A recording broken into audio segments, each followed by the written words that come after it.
Hello, আশা করি ভালো আছেন, রেগুলার প্র্যাকটিস করছেন, নিজেকে আপডেট করছেন। আর আজকের ভিডিওতে আমি আপনাদেরকে দেখাবো কিভাবে প্রেজেন্ট কন্টিনিউয়াস টেন্সটা সঠিক জায়গায় সঠিকভাবে ব্যবহার করতে হয়।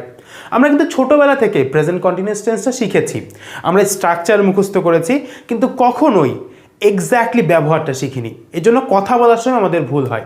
আমরা শুধু শিখেছি যে কোনো জিনিস চলমান থাকলে প্রেজেন্ট কন্টিনিউয়াস টেন্সটা ইউজ করতে হয়, হুইচ ইজ কারেক্ট। বাট এর বিয়ন্ডও কিন্তু অনেক বড় বড় ইউজ আছে, অনেক ইফেক্টিভ ইউজ আছে, যেগুলো আমরা হরহামেশাই ভুল করছি। তো এই ব্যবহারগুলো আজকে আমরা আয়ত্ত করব। আমরা দেখব যে কোথায় কোথায় আমরা প্রেজেন্ট কন্টিনিউয়াস টেন্স ইউজ করতে পারি না, কোন কোন ভার্বের সাথে। আমাদের কুইজ থাকছে এবং লাস্টে থাকছে আমরা কীভাবে প্র্যাকটিস করলে এটাকে আরও ভালোভাবে মনে রাখতে পারবো। তো চলুন শুরু করা যাক। তাহলে প্রথম যে ব্যবহারটা হচ্ছে সেটা হচ্ছে activities at the moment. Exactly এই মুহূর্তে বা যখন আপনি কথা বলছেন ওই সময় যে কাজটা হচ্ছে। সাপোজ আপনি ঘরে বসে আছেন, আপনার পাশে আপনার ভাই খেলা করছে, তো এটা একটা কন্টিনিউয়াস সিচুয়েশন। আপনি নিজে কোনো একটা কাজ করছেন, এটা একটা কন্টিনিউয়াস সিচুয়েশন। সো আমরা ছোটোবেলা থেকে যেটা শিখেছি সাধারণ ব্যবহার সেটা হচ্ছে অ্যাক্টিভিটিস অ্যাট দ্য মোমেন্ট।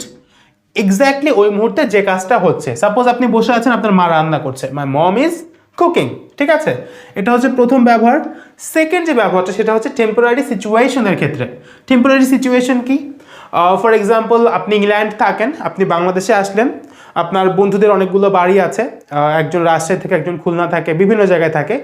তো আপনি এখন ঢাকাতে অবস্থান করছেন, আপনি কিন্তু ঢাকার বসবাসকারী না, আপনি ঢাকাতে অবস্থান করছেন, আপনি লন্ডনে চলে যাবেন, স্থায়ীভাবে লন্ডনে বসবাসকারী। সো এই যে টেম্পোরারিভাবে যে আপনি ঢাকায় অবস্থান করছেন, এটাকে স্টেট করার জন্য আপনি কি বলতেছেন বা আপনার বন্ধুরা কি বলতেছে? He is staying in Dhaka. সে ঢাকায় অবস্থান করছে। আপনি নিজে কি বলছেন? I am staying in Dhaka, আমি ঢাকায় অবস্থান করছি, ঠিক আছে? সো এরকম ধরনের কথাবার্তা আমাদের কিসে আসে? টেম্পোরারি সিচুয়েশনের ভিতরে আসে। ওয়েল, তার পরের ব্যবহারটা কি? তার পরের ব্যবহারটা হচ্ছে something changing. Something which is changing, যেটা পরিবর্তন হচ্ছে, ঠিক আছে? সো যে কোনো পরিবর্তন আপনাদের আশেপাশে হচ্ছে, যেমন দ্য ক্লাইমেট ইজ চেঞ্জিং। তারপরে আর কি বলতে পারি, যেমন যে কোনো দেশের একটা গভর্নমেন্ট পরিবর্তন হচ্ছে, দ্য গভর্নমেন্ট ইজ চেঞ্জিং। এরকম করে যে কোনো পরিবর্তন আপনাদের আশেপাশে হচ্ছে, সব কিছুই কিন্তু আমরা প্রেজেন্ট কন্টিনিউয়াস টেন্স দিয়ে বলতে পারি। তাহলে তিনটা ব্যবহার, একটা আমরা সারা জীবন যেটা শিখেছি প্রেজেন্ট অ্যাক্টিভিটিস, যেটা এক্স্যাক্টলি এই মুহূর্তে হচ্ছে। তারপরে টেম্পোরারি সিচুয়েশন, টেম্পোরারি সিচুয়েশনের ক্ষেত্রে আমরা ব্যবহার করছি। কেউ কোনো একটা জায়গায় আছে, সাপোজ আপনারা ইংরেজি শিখছেন, তখন আমরা ব্যবহার করছি। আর তারপরে something changing, something which is changing, যেটা পরিবর্তন হচ্ছে, ঠিক আছে? তো আমরা এটা বুঝতে পারলাম যে আমাদের তিনটা জায়গায় ব্যবহার। আমরা এক্সাম্পল দিয়ে আরও সুন্দর করে দেখব। তার আগে আমরা একটি স্ট্রাকচার দেখি, তারপরে এক্সাম্পলে যাই। ওয়েল, স্ট্রাকচারে কি দেখতে পাচ্ছি আমরা? সাবজেক্ট অ্যাম ইজ আর, ভার্বের সাথে আইএনজি, ঠিক আছে? তো সাবজেক্ট কি আমাদের? আই। সাপোজ অ্যাম ইজ আরে কোনটা আসবে? অ্যাম। ভার্ব আমরা নিয়ে নিই একটা, ভার্ব হচ্ছে ইট, আইএনজি যোগ, আই অ্যাম ইটিং, আমি খাবার খাচ্ছি। সো এরকম করে হি এর সাথে ইজ, উই এর সাথে আর। আপনারা এগুলো জানেন, তারপরে আমরা জাস্ট স্ট্রাকচারটা বোঝানোর জন্য আমরা দেখালাম। তো চলুন আমরা কিছু এক্সাম্পল এখন দেখি। ওয়েল, আমরা এখন তাহলে কিছু এক্সাম্পল দেখি। প্রথম হচ্ছে অ্যাকশন অ্যাট দ্য মোমেন্ট, ঠিক আছে? এই মুহূর্তে যে অ্যাকশনগুলো হচ্ছে, আই অ্যাম ইটিং ফুড, আমি খাবার খাচ্ছি, আমরা তো এগুলো জানি। তারপরে একটু দেখি, I am eating food. I am not playing, আমি খেলা করছি না, আই অ্যাম নট প্লেইং। তারপরে are you listening to me, তুমি কি আমাকে শুনছো? আমরা একটু প্রশ্ন করেছি, তুমি কি আমাকে শুনছো? Are you listening to me? Why are you eating this, তুমি এটা কেন খাচ্ছ? Why are you eating this? তো এরকম করে আমাদের অ্যাকশন হ্যাপেনিং নাও, এক্স্যাক্টলি এই মুহূর্তে যেগুলো হচ্ছে ওগুলোর ক্ষেত্রে আমরা সবসময় প্রেজেন্ট কন্টিনিউয়াস টেন্সটা ঠিক এভাবে ব্যবহার করতে পারি। প্রশ্নও করতে পারি, নেগেটিভ সেন্টেন্সও বলতে পারি, প্রত্যেকটার ক্ষেত্রে সেম। তারপর আমাদের টেম্পোরারি সিচুয়েশন বা অ্যাক্টিভিটিস। দেখেন টেম্পোরারি সিচুয়েশন আমরা কি বলতেছি? He is learning English. Suppose আপনারা 3 মাস বা 6 মাস ইংলিশ শিখেন, তারপরে আর শিখেন না, তো এই জন্য টেম্পোরারি বলতেছি আমরা। অনেক সময় থাকে না, আইএলসের আগে সবাই খুব ভালো মতো ইংলিশ শিখতেছে, তো এই জন্য আমরা ধরে নিয়েছি যে ইংলিশ শেখা তার একটা প্রসেস হচ্ছে, সেটা একটা temporary situation. So he is learning English, এটা একটা টেম্পোরারি সিচুয়েশন। তারপর একটা আরেকটা সুন্দর শব্দ, সেটা হচ্ছে I am watching a very interesting TV series now A days, ঠিক আছে? আজকাল আমি খুব ভালো একটা টিভি সিরিজ দেখছি, এটা একটা টেম্পোরারি। টিভি সিরিজটা শেষ হয়ে যাওয়ার পরে, মানে সিরিজটা শেষ হয়ে যাওয়ার পরে সে কিন্তু আর দেখবে না। So it's also a temporary situation. Temporary সিচুয়েশনটা আমরা বুঝতে পারলাম এক্সাম্পল দেখে, যে কোনো কিছু টেম্পোরারি আছে, এটা পার্মানেন্ট না, সেক্ষেত্রে আমরা কন্টিনিউয়াস টেন্সটা ব্যবহার করতে পারি। একদম লাস্টে সেটা হচ্ছে সামথিং হুইচ ইজ চেঞ্জিং, যেটা পরিবর্তন হচ্ছে, সামথিং হুইচ ইজ চেঞ্জিং। তো ফার্স্ট এটা হচ্ছে the children are growing up, the children are growing up. তারপরে the internet is changing the market, the internet is changing the market, internet মার্কেটটাকে পরিবর্তন করছে। তারপরে ইয়োর ইংলিশ ইজ ইমপ্রুভিং, তোমার ইংলিশটা ইমপ্রুভ হচ্ছে, ইয়োর ইংলিশ ইজ ইমপ্রুভিং, পরিবর্তন হচ্ছে, ঠিক আছে। সো আমরা মোটামুটি এক্সাম্পলগুলো দেখতে পারলাম, বুঝতে পারলাম। এখন আমরা দেখি যে কোথায় কোথায় আমরা কন্টিনিউয়াস টেন্সটা ব্যবহার করি না, ব্যবহার করতে পারি না, ঠিক আছে। ওয়েল, ইংরেজিতে কিছু ভার্ব আছে যেগুলোকে আমরা প্রেজেন্ট কন্টিনিউয়াস টেন্সে ব্যবহার করতে পারি না। প্রেজেন্ট কন্টিনিউয়াস টেন্সে আমরা স্টেটিভ ভার্বসগুলোকে ব্যবহার সাধারণত করি না, তাই না? We do not normally use the continuous with stative verbs, ঠিক আছে। আমরা একটু দেখি তাহলে বুঝতে পারবো। নর্মালি ইউজ করি না, ঠিক আছে, নর্মালি আমরা এগুলোকে ইউজ করি না সাধারণত। সো ফার্স্ট কি হচ্ছে verbs of thinking and feeling, চিন্তা করা এবং অনুভব করার যে ভার্বগুলো আছে ওগুলোকে আমরা প্রেজেন্ট কন্টিনিউয়াস টেন্সে সাধারণত ব্যবহার করি না। যেমন বিলিভ, আমরা বলি না যে আই এম বিলিভিং, আমরা বলি I believe. I love you.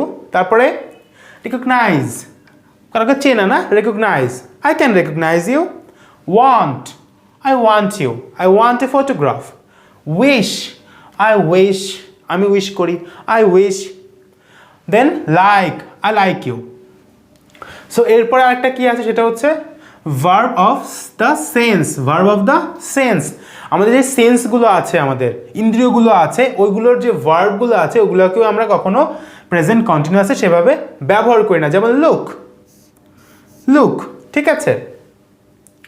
তারপরে smell, look, smell, taste, feel, sound, এগুলোকে আমরা সাধারণত কন্টিনিউয়াস টেন্সে ব্যবহার করি না।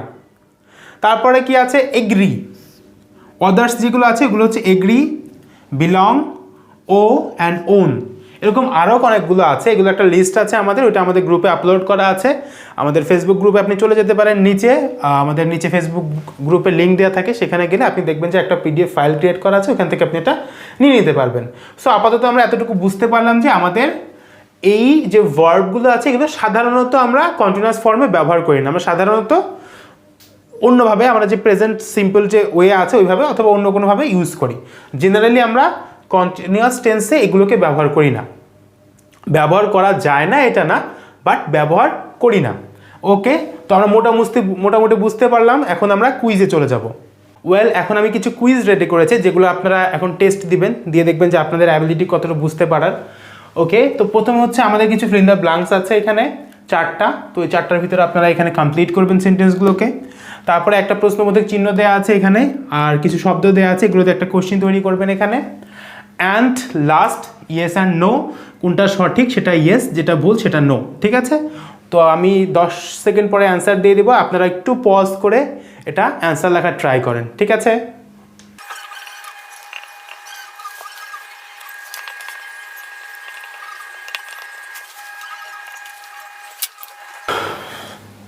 তো ওয়েল, এই হচ্ছে আমাদের answer. Are they going to school, তারা কি স্কুলে যাচ্ছে? Are they going to school. Muna is not going to home, Muna বাসায় যাচ্ছে না।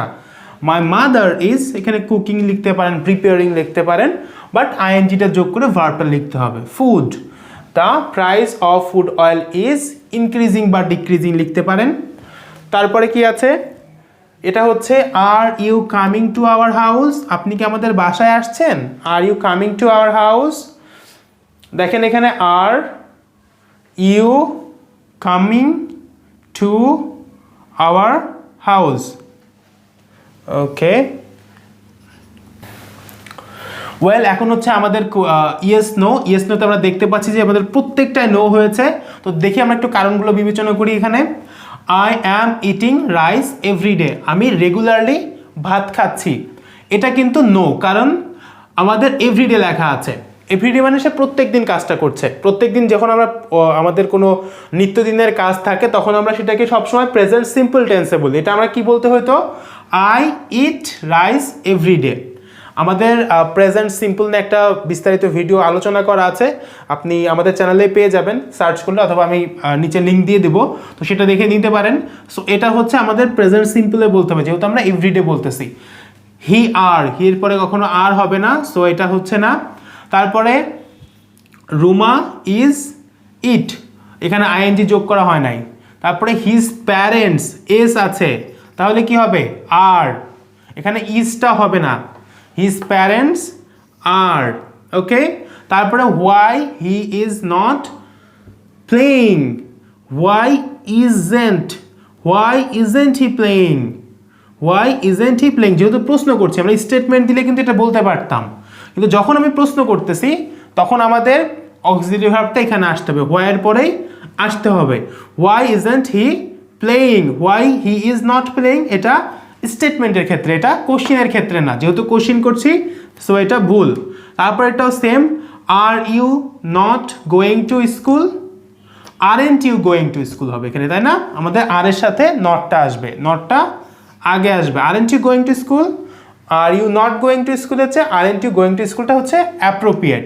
সো আমরা প্রত্যেকটা বুঝতে পারলাম, আশা করি আপনারা এটা বেশ ভালোভাবে কমপ্লিট করেছেন। আপনাদের কয়টা হলো আমাদের একটু কমেন্টে জানান। তো ওয়েল, এই ছিল আমাদের প্রেজেন্ট কন্টিনিউয়াস টেন্স। এখন আমরা দেখব যে কিভাবে আমরা এটাকে আরও ভালোভাবে মনে রাখতে পারি, আমাদের রিয়েল লাইফ সিচুয়েশনে অ্যাপ্লাই করতে পারি।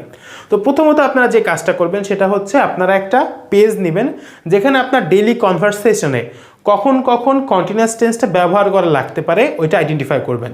ওইখানে রিয়েল লাইফের পাঁচটা করে এক্সাম্পল লিখবেন, সকালের 5টা, দুপুরের 5টা, বিকালের 5টা, এরকম 5টা এক্সাম্পল, আপনার 15টা এক্সাম্পল হয়ে গেল। ওই 15টা এক্সাম্পল আপনি রেগুলারলি অ্যাপ্লাই করবেন আপনার কনভারসেশনে। এবং তারপরে মাঝে মাঝেই এই যে ভিডিওটা আছে, আমরা যে 3টা আলাদা আলাদা ব্যবহার দেখিয়েছিলাম, ওই ব্যবহারগুলোকে আরেকবার করে শুনবেন, মোটামুটি 2-3 সপ্তাহ, আবার ওগুলো আইডেন্টিফাই করবেন, আবার ব্যবহার করবেন কথার ভিতরে, দেখবেন আপনাদের কিন্তু এটা অনেক স্মুথ হয়ে যাবে, অনেক ক্লিয়ার হয়ে যাবে, আপনারা আপনাদের কনভারসেশনে এটাকে ব্যবহার করতে পারবেন। সো আজকে এই পর্যন্তই, আশা করি আপনারা সুন্দর মতো প্র্যাকটিস করবেন। যদি এই ভিডিওটা আপনাদের ভালো লেগে থাকে অবশ্যই চ্যানেলটাকে সাবস্ক্রাইব করবেন, শেয়ার করে দিবেন যাতে অন্যরাও ভালো মতো দেখতে পারে। কমেন্টে জানান আপনাদের এখান থেকে কি ভালো লাগলো। আর তার সাথে শেষ পর্যন্ত দেখার জন্য অসংখ্য ধন্যবাদ।